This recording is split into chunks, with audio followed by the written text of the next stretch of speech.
Hello everyone, and welcome back to the channel. And for today's video, we will be having a look at the new Warriors. This, let's see. The only reason I only got this comic, I got it at Comic-Con. I got it at the dollar quarter bin boxes, I only got it because I wanted to get it signed by Fabian Nicieza because he was at Comic-Con, and I was like, okay, I need something for him to sign. So that's why I got this comic. It's not. I mean, I'm not the biggest fan of the new Warriors. I could care less about Nova, Cannonball, and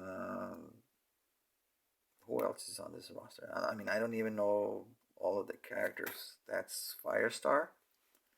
I know her just from the cartoon Spider-Man and his Amazing Friends, but it's like a different version. That's not even like the version portrayed in the show. This is who's this? Namorita, right? So she's I don't know if she's like how she's related to Namor, like a sister or daughter or what. I don't know who's this guy. Night Thrasher? Where's this Night Thrasher? I don't know. So yeah, we got the names right here. Okay, so this issue came out in August of, doesn't say. So this is New Warriors issue number 50. Somewhere in the mid 90s. Oh, 94. So what? August of 94. And I do have a lot of these. Well, not this set, but I mean, comic book cards. I do have a couple of binders full of cards. Maybe I'll showcase those in a future video. So yeah. Anyway, New Warriors. Again, I only bought this issue just to get it signed. I probably maybe read this issue once, and that's about it. I've looked it over a few times over the years, wondering why I got it. But in general, the thing that surprised me the most about this issue was the artwork. And we're going to see in the future, first just something that's catching my eye. This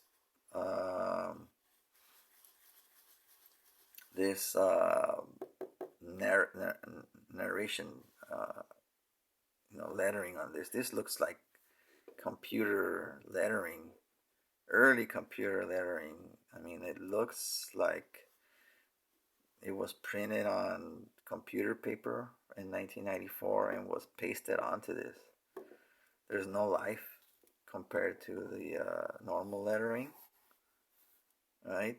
Well, I guess you can compare it to this, right? But it's not like this.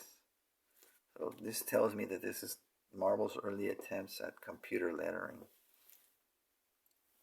So who are the New Warriors? Let me find out. So the Warriors, this is Silhouette.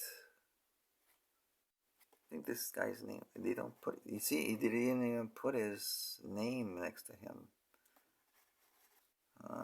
What's this guy's name? Nightstick or something? I don't know.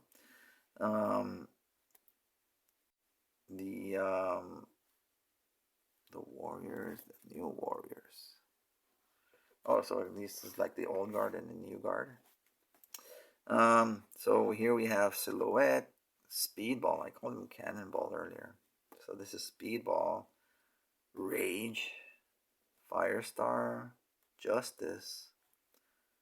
I think this guy joined the Justice, not the Justice League, the Avengers later. Chimera and Nova. So this is Chimera, who I thought was Namorita. And then you have the New Warriors, which are Darkhawk, Dagger. What? Hindsight Lad. Okay. Turbo, Power Packs, Bandit. And this guy, I don't know who it is. So here we have Nova rushing in a big splash page. So again, what I mentioned is the artwork, right? So Derrick Robertson, I have one other issue, and we'll probably see it in the future. One other issue featuring Derrick Robertson's art from around this time, by accident, is a issue of Luke Cage. Don't know why I picked it up. I just thought I'd try something different. I remember going to a comic shop in San Diego, looking at the wall that they had, and they had Iron Man, a bunch of characters that I didn't collect at the time, and they had Iron Man and Luke Cage, and I picked those 2 issues up just to see what was going on with those characters at the time. And those are, aside from special events, those are the only times I ever collected those characters. So here we have what I want to say, the next wave of artists that Marvel was bringing up, and Derrick Robertson was one of those guys. You can see his art was very much influenced by the Image style, So as you'll see in the future, as we go on in the future pages, that he's a pretty great artist. I'm trying to remember. I don't want to make the same mistake that I did, confusing like I did in the Deathmate issues of Bernard Chang and the other guy. But I'm trying to remember, is Derrick Robertson the same guy that did The Boys, or am I thinking of somebody else? Let me know.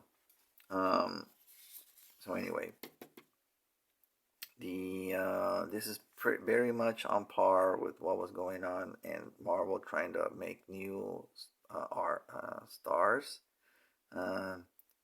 But I don't ever remember Derrick Robertson ever getting any like publicity in like Wizard magazine. So this guy was pretty good. Look at the artwork here, and you're getting your Frazetta vibes with the chick holding on to the leg of the guy. But very strong, very powerful artwork. You can see the action sequences. Compared to what we were seeing with a couple of videos ago with Green Lantern, right? That I mentioned how some of the action sequences look a little stiff. Here, I'm not getting those vibes at all. Why? Because of things like this, simple things like breaking panel borders do a lot to bring the artwork alive. Having debris break off outside of the panel, and like I mentioned, I do a bunch of these videos at a time, so I do have the Green Lantern issue here. So let me just open like one page, right, where we look just for comparison, right?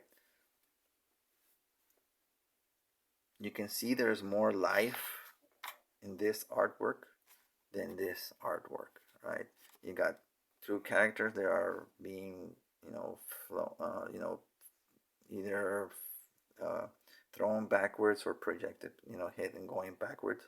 But you can tell there's like a difference in the energy and the liveliness of the artwork, right?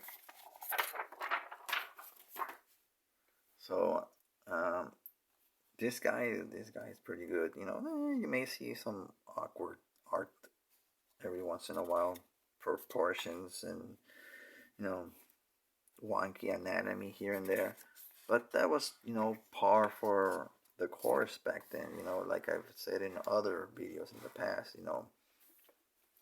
unless you're looking at it and trying to look for it, you're not gonna see it. So sometimes it does become obvious, but other times you're just looking at it and, oh, it looks cool, and mostly that's what you're looking for in comic book art. Again, I'm just going over these issues not with a critical eye, but sometimes when things jump out, I can kind of tell, right, when things look kind of off. But this panel right here, this looks cool. It's a cool low perspective shot, like from the ground level. And then you have these characters here in the background, but this guy here in the foreground, taking up the majority of the page. But it looks like they're in the correct perspective, And even though the shots are, sorry, the drawing of the women is, kind of like a medium shot, they're really well drawn and they look pretty. Sometimes you can lose some detail in the face when you're trying to draw this small. Well, I mean, this small, but this is small compared to this, because again, the actual drawing on this is probably this drawing here, and actual size is probably this big, right? So it's easier to draw the details. That's why American artwork is drawn at normally at 11 by 17, so you can get stuff like this done and not lose the detail. But let me just so you can get an idea, even though those small drawings are tiny on the page, but if you look at them closely, they're really well drawn, right? And the machinery, the drawing itself, everything looks pretty good.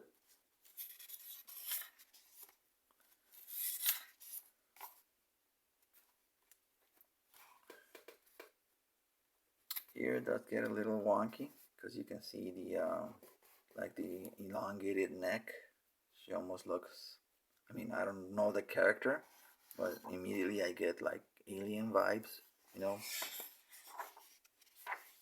don't see her, her neck looks normal here, so this is one example where it does get a little weird.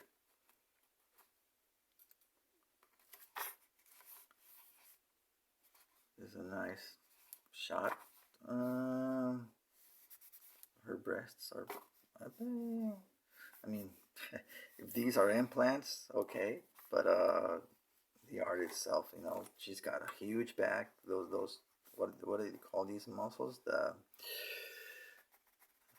These back muscles that come out on the side. I don't know if these are what they call. No, the lats are the ones on the back muscles, right? The neck muscles. So these are the traps. I don't know. She's got huge back muscles, so her entire chest is like spread out. So the breasts are a little spread out, but typically she wouldn't have breasts this spread out. It would probably be closer around this area around here. But again, it's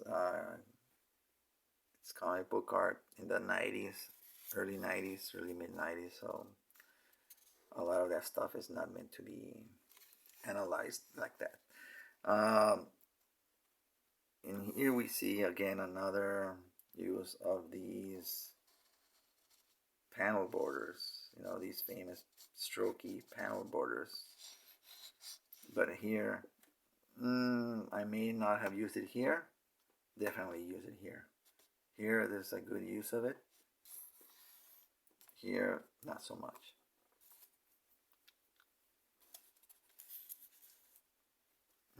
This leg is a little wonky. You can see that this, so this is supposed to be like a 3-point perspective shot, right? So this is the person standing up normally, and this is pretty much the angle that they're drawing the person in. And this leg is definitely not in the same perspective as this. This is all, if you look at this drawing just by of the leg itself, right? It's you would think that there's a normal person, standing up in a straight up shot.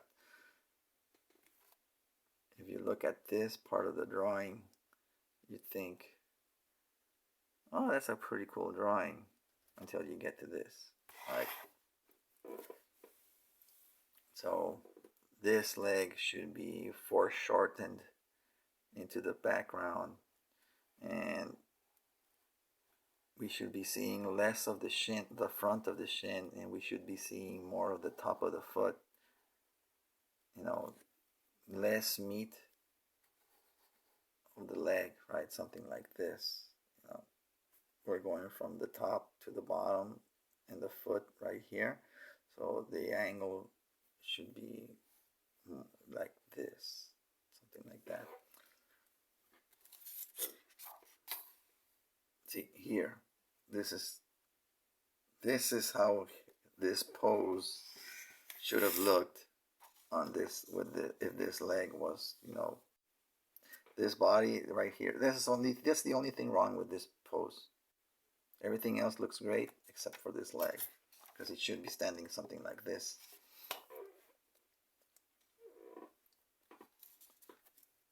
But this is a great drawing. This is great. This is cool. Maybe I would have used a larger panel, right? Because it does look a little constrained. You know, having the foot so close to the edge of the panel border. I mean, just make it slightly bigger, dude. You know. And then here we have a sequence of these guys firing at something, at the machine, trying to start it, I guess. But this is a nice close-up, you know. Nice, cool shot. I'm getting a sort of, what does this remind me of? Not this panel, this drawings. These drawings give me vibes of like early Joe Madureira. It's a cool pose. I mean, for the character, you know, it's the typical superhero pose, but she looks good in it. But yeah, this is giving me like early Joe Madureira vibes. And then we have this guy here. I don't know who it is. We got some cool action shots here. A lot of stuff happening. We have Dagger just standing there looking at what's going on.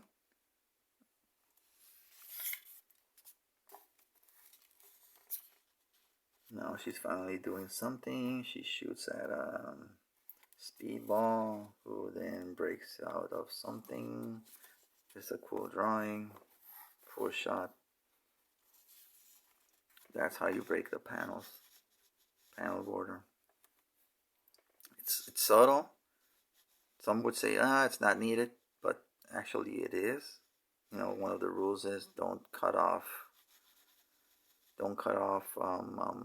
at the joints. you know, elbows, knees, neck, shoulder, you know, ankles, that type of stuff.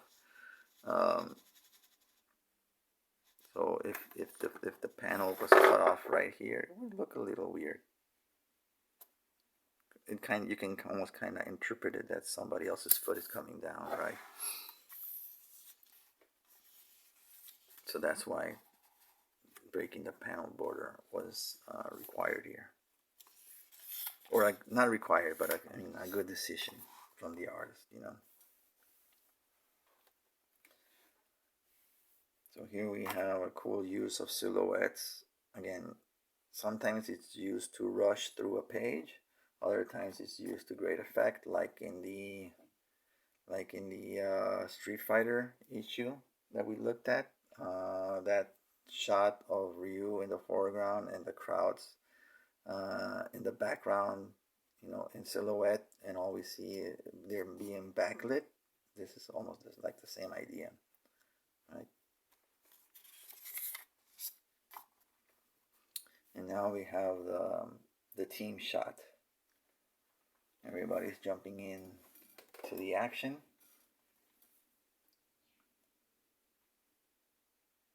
I'm looking at the spacing of everything. It almost looks like it's too purposeful in some spots. I don't know. It just looks like there's too much. Well, I mean, it's not. I mean, it's not bad. From the point of, yeah, you can tell each one of the characters, right? They're not all jumbled together, but at the same time, it almost looks like there's too much open space between them. I don't know. It's it's not bad, but I think it could have done better. I don't know. Maybe it's because none of them are really other than Speedball really being in the foreground, right? You see only Speedball is the only character really getting up close in the foreground. Everybody else is like in the same middle ground, and you only have like one character, maybe two, in the background.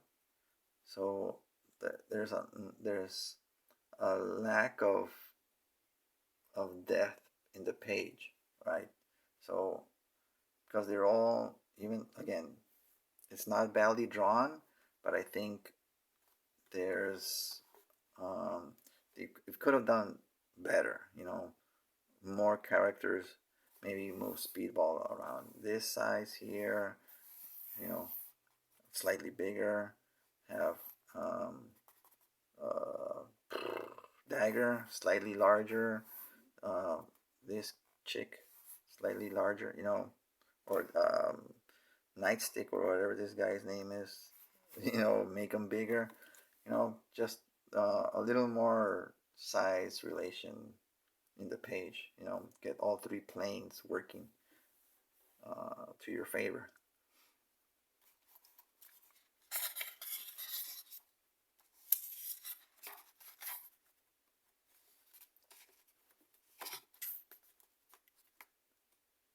Night Thrasher. I saw a Nightstick earlier. I think this is Night Thrasher. But yeah, you know, this is a very cool. You know, it gives me a lot of like X-Men vibes. That this panel, you know, I don't know why it just does.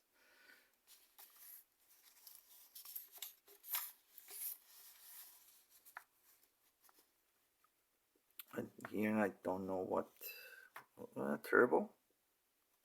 Is she like a phase, does she like phase through the characters? I don't know. Kind of gives that impression.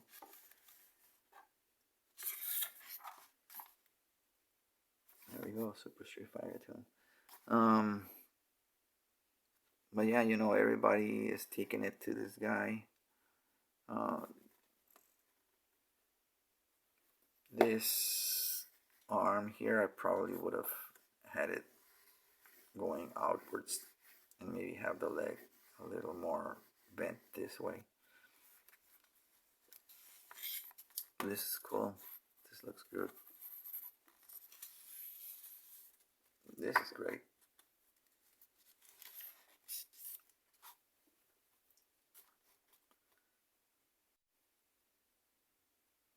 We got Firestar looking hot. Pun intended. And a bunch of homeless people. I don't know what the hell's going on here. What's with these guys? They're like slaves or something? I don't know. And the artwork looks a little different.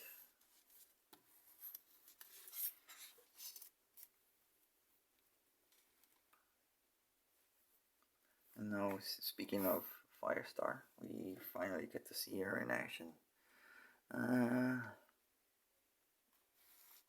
It's almost like mirroring the this sequence here, right?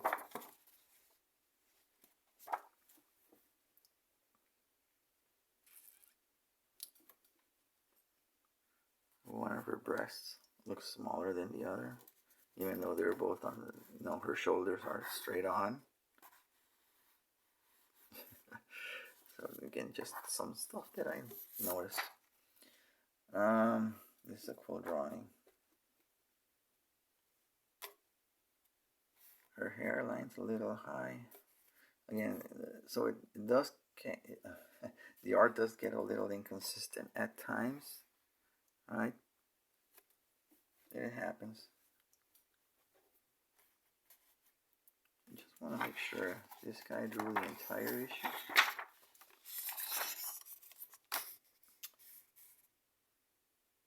Yeah, maybe it looks like to be like, yeah, it's a double issue, double size.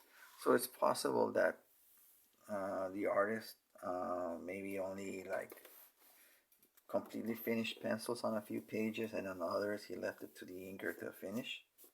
Because there's definitely a difference in quality,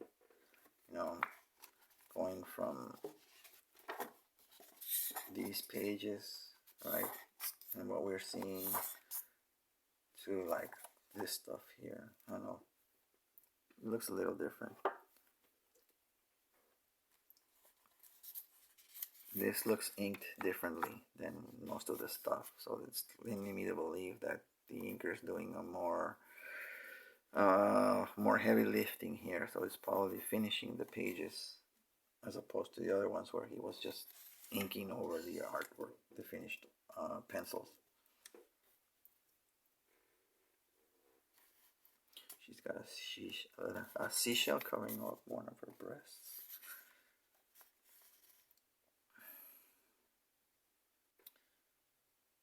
And then we see this guy who looks like Cloak, but Cloak isn't, doesn't wear white, so I don't know who that guy is.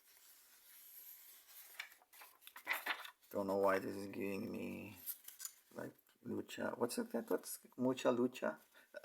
Mucha lucha bribes.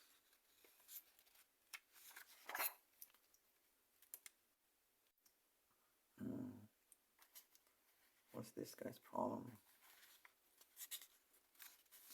Who's this person? Oh, maybe it is revealed to be. Again, I don't remember what's going on here. It's a nice shot.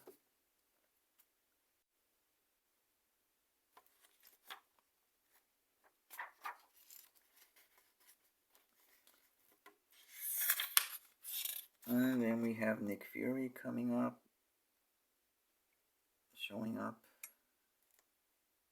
clean up the mess that's going on, caused by the New Warriors. Very Image-esque.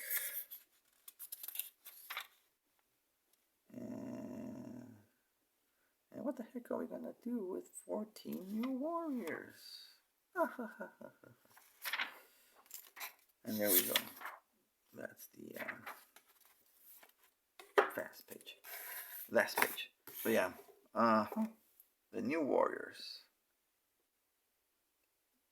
That's all I got to say. Again, not my vibe. I only got this issue just to have it autographed. But again, you know, surprisingly surprised. Some of the artwork is good. So